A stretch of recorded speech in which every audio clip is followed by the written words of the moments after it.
And as black women, we gotta run faster, jump higher, work harder just to be considered equal. That's just the reality. Dr. George Fraser said, excellence is good, good is average. We gotta be excellent all the time just to be considered good. I had all these people working for me. 90% of them were black women, but I had some white people that worked for me too. And they would come from other companies where they were top producers, right? And they make 3 times more than what they made at big companies, Prudential and Coldwell Banker. And they said, people would ask me, why do you work for that black company? And she said, because I made more money than I ever made at these white companies. But these were barriers that I had to face, being black and being a woman. People don't take you serious. So what I had to do, my offices were impeccable. I made sure when you come in the doors, it looked pristine. We were like the Google of real estate. Our stuff was always right and tight and on point. I made sure we didn't slack. We weren't average. We weren't mediocre. We always exemplified excellence.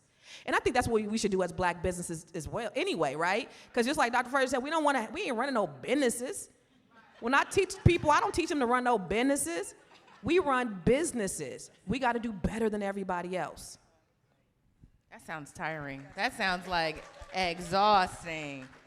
Anybody else want to follow up with that? I mean, that's an easy one. Men and women experience that. It's part of the black package. When you go into corporate America, you got to run faster, do better, be smarter, do all the things just to get half as far. Dr. Lene, how do we get to the soft life, the soft girl life, that soft girl era that everybody talking about on the internet? What's the strategy, strategist? Listen, I'm gonna tell you mine. I don't know if you want to do it, but I'll tell you what I did. Like, it was stupid, to be honest with you. So at my last company, I worked for a billion billion-dollar aerospace company. It was the CEO, the president, and then me. I was the executive assistant to the president, so I'm sitting in meetings with the VP of everything, the VP of our company, the VP of tech, the VP of R&D. Everybody's under the president.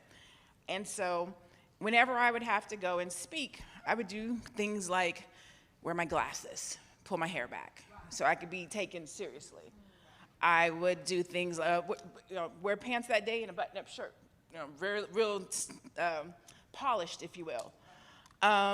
They used to say things like, so I work for the president. He's telling me they need to da-da-da-da-da-da. So I go into the meeting like, he said y'all need to da-da-da-da-da. And they would go back to him like, she's too aggressive. So I have to go back in there and be like, well, what I'd like for you guys to do is this and this and this. Like, the code switching is stupid. Like, but it's real. Like, I don't know if that's considered the soft life, but the strategy is to meet them where they're at, and that's crazy. Which is why I've been an entrepreneur for the last 11 years, because that's hard.